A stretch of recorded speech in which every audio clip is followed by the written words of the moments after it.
আসসালামু আলাইকুম, কেমন আছেন সবাই? রোকসানা ড্রিম কুকবুকে সবাইকে স্বাগতম জানাচ্ছি গমের পায়েস রেসিপিটি দেখার জন্য। আজ আমি আপনাদের সাথে সম্পূর্ণ ভিন্ন ধরনের পায়েসের রেসিপি নিয়ে হাজির হয়েছি। আর আজকে আমি আপনাদেরকে তৈরি করে দেখাবো গমের পায়েস। আমার মনে হয় এই গমের পায়েস রেসিপিটার সাথে অনেকেই অপরিচিত, তো চলুন দেখে নেই গমের পায়েস কিভাবে ঘরে তৈরি করা যায়। সুস্বাদু এই পায়েসটি তৈরি করতে আমাদের প্রথমে যেটা লাগবে গমের চাল বা গমের ভেতরে যে সাদা অংশ থাকে সেটা। আর এই গমের সাদা অংশটা বের করতে হলে আপনাকে প্রথমে যেটা করতে হবে, গমটাকে সারা রাত ভিজিয়ে রাখতে হবে। তারপরে এটাকে ঢেকিতে পার দিতে হবে অথবা হামানদিস্তা দিয়ে এটা করলেও হয়।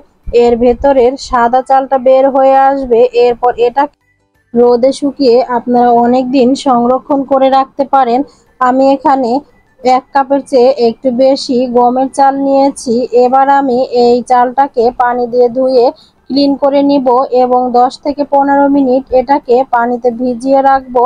গমের এই চালটা ভিজতে ভিজতে পায়েসের যে দুধটা ব্যবহার করব সেই দুধটা জাল করে নিব। চুলায় একটা পাত্রে 2 লিটার গরুর দুধ দিয়ে দিয়েছি। এই দুধটা জাল দিয়ে বলক তুলে নিব।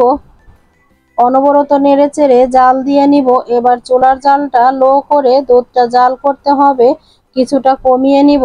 এরই মাঝে আমি গমের যে চালটা সেটা একটা প্রেসার কুকারে নিয়ে নিব এবং দিয়ে দিচ্ছি 3 কাপ পরিমাণে পানি। এবার ঢাকনাটা লাগিয়ে চুলায় বসিয়ে 4 থেকে 5টা সিটি দিয়ে নামিয়ে নিব।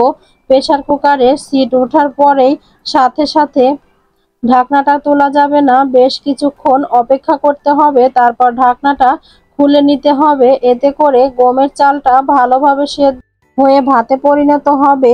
দেখে নিশ্চয়ই বুঝতে পারছেন এটা কিন্তু খুব সুন্দরভাবে সেদ্ধ হয়েছে। দুধটাকে জাল করতে করতে অনেকটাই কমে গিয়েছে।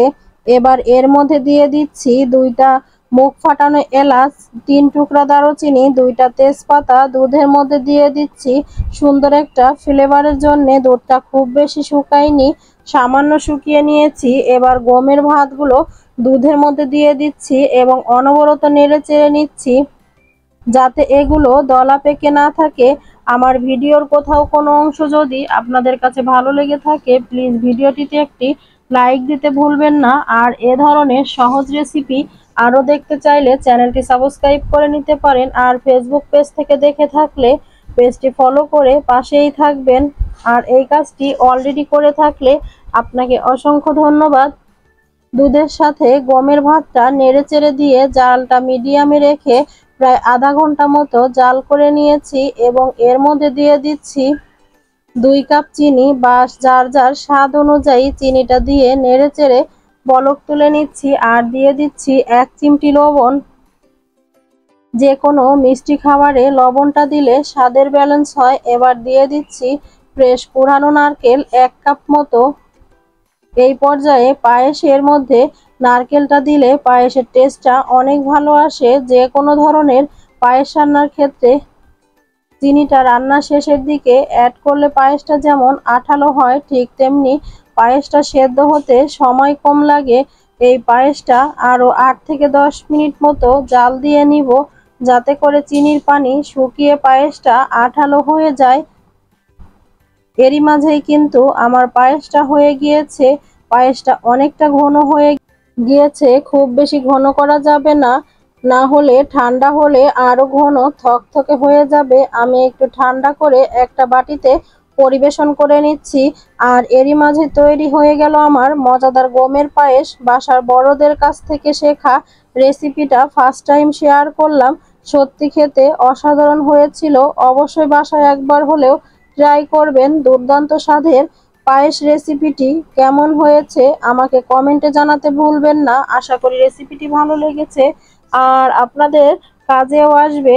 আমার ভিডিওর কোথাও কোনো অংশ যদি আপনাদের ভালো লেগে থাকে প্লিজ ভিডিওটিতে একটি লাইক দিতে ভুলবেন না। আর এ ধরনের সহজ রেসিপি আরও দেখতে চাইলে চ্যানেলটি সাবস্ক্রাইব করে নিতে পারেন। আর ফেসবুক পেজ থেকে দেখে থাকলে পেজটি ফলো করে পাশেই থাকবেন। সবাই অনেক বেশি ভালো থাকবেন। আল্লাহ হাফেজ।